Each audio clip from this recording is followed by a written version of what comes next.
श्रीमद्भागवत प्रथम स्कंद तृतीय अध्याय। श्रीसुत उवाच सुतकहन्ति सुधचिते हरषे मुनिकग्रते शृण सकल मुनिजने हरिचरित सावधाने सृष्टिर काले से मुरारी महापुरुष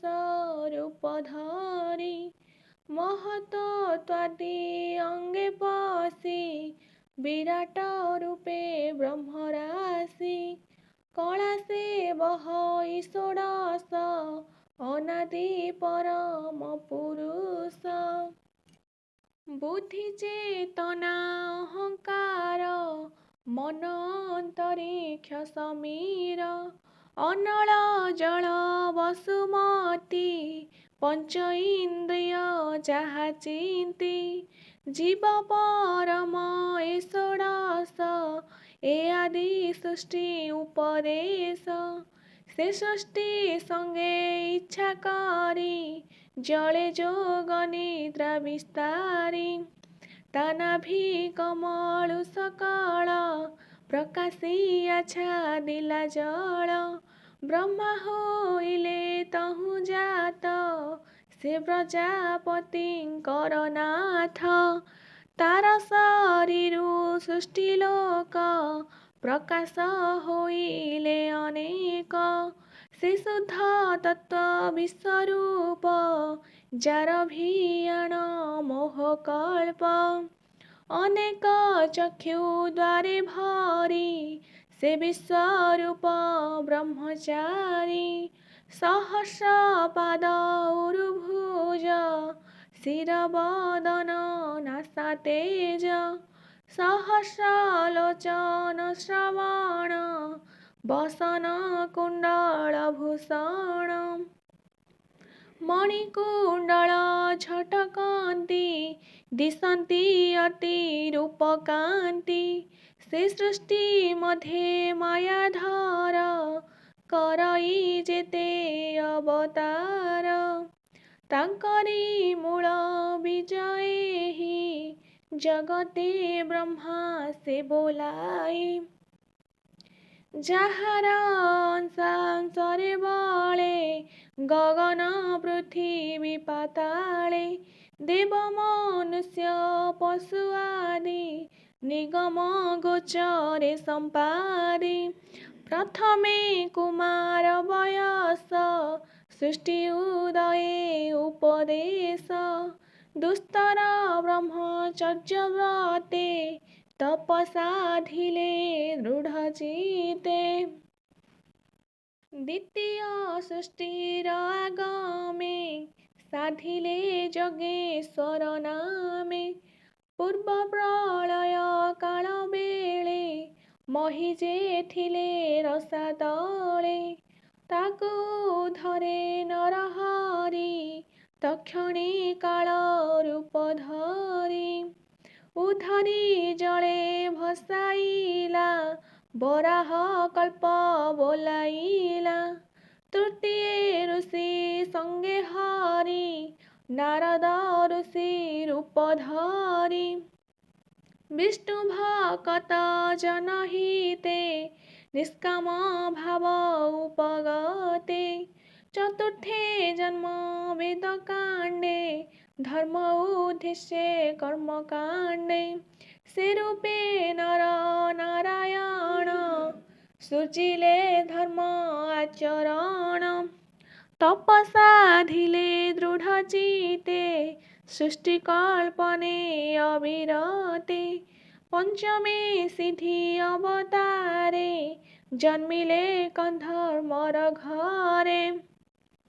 नाम से कपिल बोलाई पिता माता को ज्ञानी कही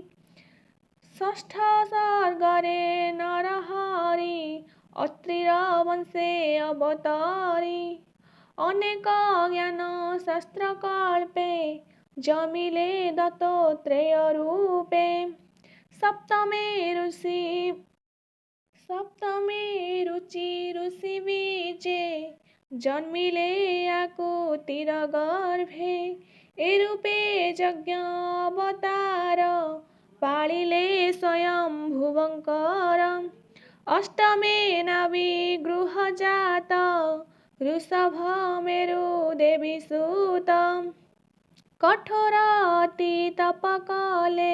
ଜ୍ଞାନୀଙ୍କୁ ପଥ ଦେଖାଇଲେ ନବମେ ପୃଥୁ ରୂପ ଧରି ବଳେ ଦୁହିଁଲେ ବସୁନ୍ଧରି କ୍ଷୀରେ ଧରଣୀ କରି ସମ ନାମ ବହିଲେ ଉଷତମ ଦଶମେ ମତ୍ସ୍ୟ ରୂପ ହୋଇ ନାଦେ ଔଷଧି ବୀଜ ବହି ପ୍ରଳୟ ଜଳେ ବିହରିଲା ରବି କୁମରକୁ ରଖିଲା ଏକାଦଶରେ ଚକ୍ରଧର ଯେ ରୂପେ ଜନ ଉପକାର ଇନ୍ଦ୍ରର ଅର୍ଥେ ଦେବାସୁରେ କ୍ଷୀର ସମୁଦ୍ର ମନ୍ଥିବାରେ କପଟ କୁର୍ମ ରୂପ ହୋଇ ମନ୍ଦର ଗିରି ପୃଷ୍ଠେ ବହି ଦ୍ୱାଦଶ ସର୍ଗେ ବିଶ୍ୱରୂପେ ଜନ୍ମିଲା ଧନ୍ୱନ୍ତରୀ ରୂପେ ଅମୃତ କ୍ଷୀରାନୁଭୁଆଣି ଦେବଙ୍କୁ ପିଆଇଲେ ପୁଣି ମୋହିନୀ ରୂପେ ତ୍ରୟୋଦଶେ ଅସୁର ମୋହେ କାମ ବସେ ଚତୁର୍ଦଶେ ନୃସିଂହ ବପୁ ବିଦାରେ ହିରଣ୍ୟକଶ୍ୟପୁ ବାମନ ରୂପେ ପଞ୍ଚଦଶେ ବଳିକୁ ଛଳିଲେ ବିଶ୍ୱାସେ ଷୋଡ଼ଶ ଅବତାରେ ହରି ପରଶୁରାମ ରୂପ ଧରି ପିତାର ବଧ ଅହଙ୍କାରେ ଧରଣୀ ଏକବିଂଶବାରେ ଭ୍ରମିଲେ ମହାକୋପାନଳେ ରାଜାଙ୍କୁ ଧରି ବାହୁବଳେ ଦୁଷ୍ଟ କ୍ଷତ୍ରିୟ କାଟି ମୁଣ୍ଡ ରୁଧିରେ ପୂର୍ଣ୍ଣ କଲେ କୁଣ୍ଡ ତର୍ପଣ କଲେ ପିତୃଗଣେ ତପେ ରହିଲେ ଘୋର ବନେ ସପ୍ତଦଶରେ ସୁରକାଜେ ଜନ୍ମିଲେ ପରାଶର ବିଜେ ନିଗମ ବୃକ୍ଷ ଥିଲା ଏକା ବିଚାରି କଲା ଶତ ଶାଖା ପ୍ରାଣୀଙ୍କ ଦେଖି ଅଳ୍ପ ବୁଦ୍ଧି ଯେ ଧର୍ମ ସଂସାରେ ପ୍ରସିଦ୍ଧି ସେ ପୁଣି ଦିବାକର ବଂଶେ ଶ୍ରୀରାମଚନ୍ଦ୍ର ଅଷ୍ଟାଦଶେ ଜଳଧି ବାନ୍ଧି ସୀତା ଛଳେ ଲଙ୍କା ଧ୍ୱଂସିଲେ ଭୁଜ ବଳେ ରାବଣ ମାରି ଦେବ କାଜେ ଧର୍ମ ସ୍ଥାପିଲେ ହୁରାଜେ ଊନବିଂଶତି ରୂପେ ହରି ଯାଦବ ବଂଶେ ଅବତରି କୃଷ୍ଣ ଶରୀର ରାମ ତୋଲେ ଅବନି ଭାରା ନିବାରିଲେ କଳିଆଗମେ ଭାବଗ୍ରାହୀ ପ୍ରଚଣ୍ଡ ଜନ ମନ ମୋହି ବୁଧ ନାମରେ ଦ୍ୱିଜ ଘରେ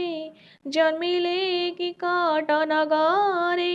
ଜ୍ଞାନ ଉଦ୍ଦେଶ୍ୟ ଭଗବାନ ମୋହିଲେ ଅସୁରଙ୍କ ମନ ଏ ମନ୍ଦେ ଜନ୍ମ ଏକବିଂଶ ସୁଜନ ହିତେ ଋଷିକେଶ ସେ ପୁଣି କଳି ଯୁଗ ଅନ୍ତେ ରାଜାଙ୍କୁ ଦେଖିଲେ ଜଗତେ ନିର୍ଦ୍ଦୟ ହୃଦେ ପ୍ରଜା ମାରି ଧନ ଜୀବନ ନିତ୍ୟ ହରି ସେ କୂପେ ବିଷ୍ଣୁ ଯଶା ଘରେ ଜନ୍ମିଲେ କଳ୍କି ଅବତାରେ ମନରୁ ଅତି ବଳବନ୍ତ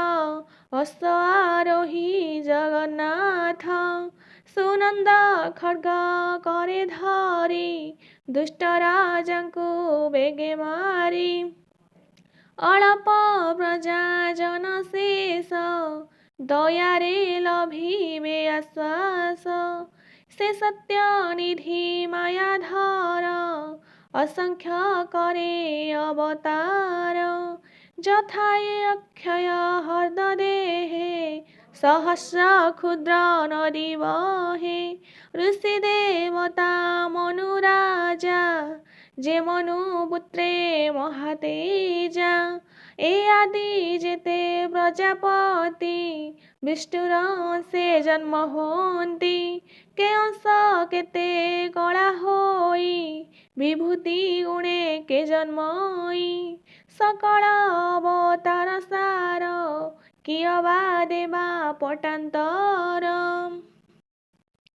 নিজ মূরতি চক্রধর স্বয়ং শ্রীকৃষ্ণ অবতার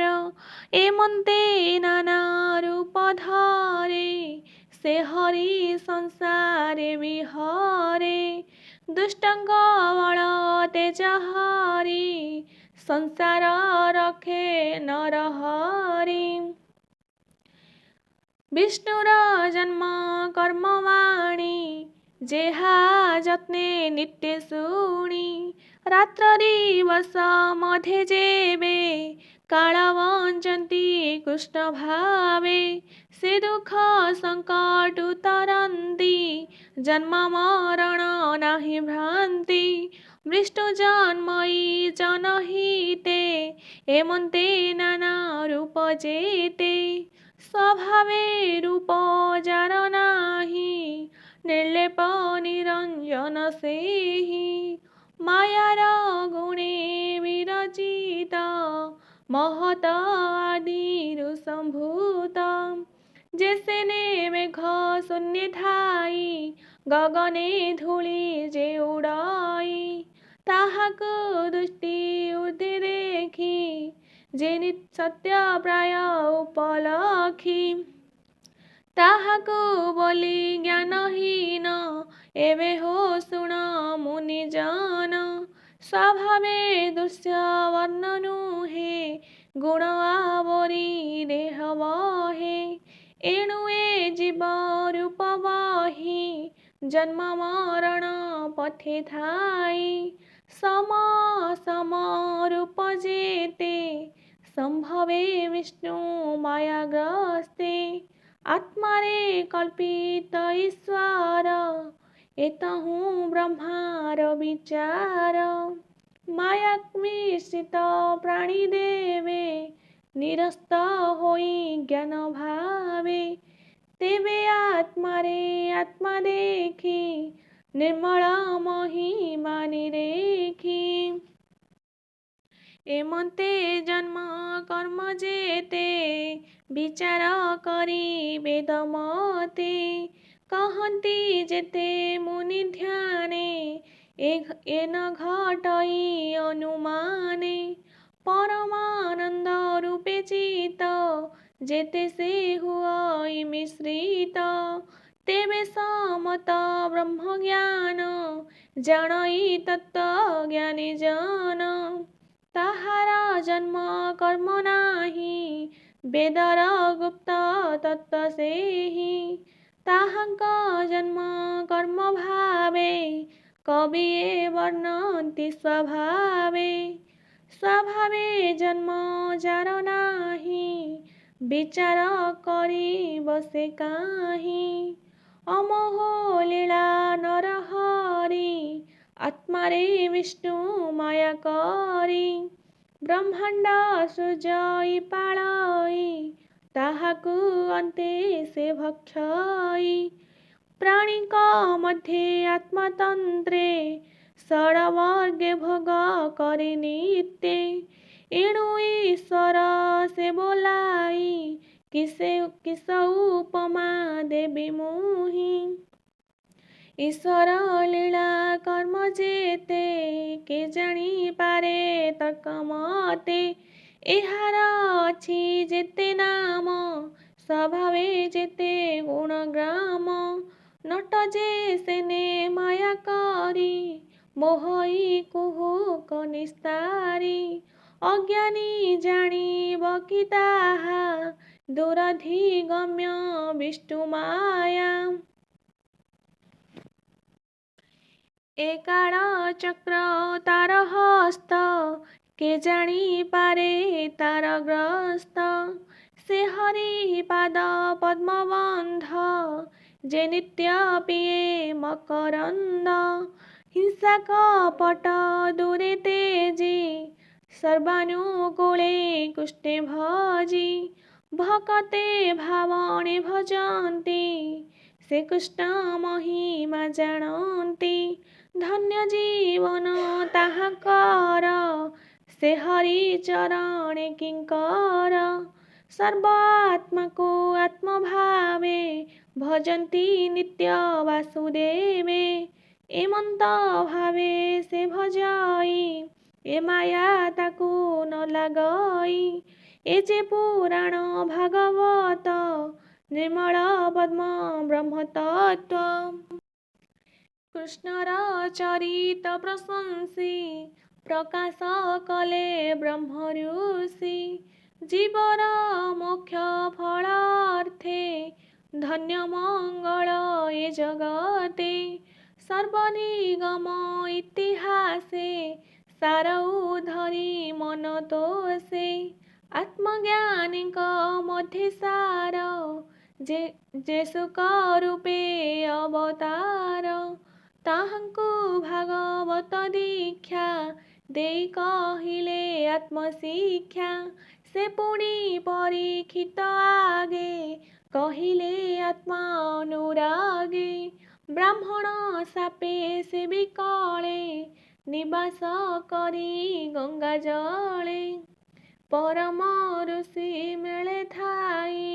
କୃଷ୍ଣ ଚରଣେ ମନ ଦେଇ। ଏ ଭାଗବତ ରସ ଶୁଣି, ତରିଲା ଭବ ତରଙ୍ଗିଣୀ। ସେ କୃଷ୍ଣ ଲୀଳା କାର୍ଯ୍ୟ ଲାଭେ, ନିଜ ଭୁବନେ ପୁଣି ଯେବେ। ସଙ୍ଗତେ ଘିନି ଧର୍ମ ଜ୍ଞାନ, ନିଜ ଶରୀରେ ହେବେ ଲୀନ। ଏ କଳି ଯୁଗେ ଯେତେ ନରେ, ପଡ଼ିବେ ମାୟା ଅନ୍ଧକାରେ। ତାହାଙ୍କୁ ତପନ ଉଦିତ, ହୋଇବ ଭାବେ ଭାଗବତ। ରାଜା ସଙ୍ଗତେ ଗଙ୍ଗା ତଟେ, ଅନେକ ଋଷିଙ୍କ ସଙ୍ଗତେ। ଏ ଭାଗବତ ତତ୍ତ୍ୱବାଣୀ, ଶୁକ ମୁନିଙ୍କ ମୁଖୁ ଶୁଣି। ଜାଣିଲି ସୁକ ଅନୁରାଗେ, ଏବେ କହିଲି ତୁମ୍ଭ ଆଗେ। କହଇ ଦାସ ଜଗନ୍ନାଥ, ସୁଜନ ହିତେ ଭାଗବତ। ଏ ଭାବେ ଚିନ୍ତନ ହରି, ଘୋର ସଂସାରୁ ଯିବ ତରି। ଇତି ଶ୍ରୀମଦ୍ଭାଗବତେ ମହାପୁରାଣେ ପାରମହଂସ୍ୟ ସଂହିତା ବୈୟାସିକ୍ୟା ପ୍ରଥମସ୍କନ୍ଧେ ନମିଷ ଉପାଖ୍ୟାନେ ଜନ୍ମଗୃହେ ନାମ ତୃତୀୟୋऽଧ୍ୟାୟः। ସମ୍ପୂର୍ଣ୍ଣ।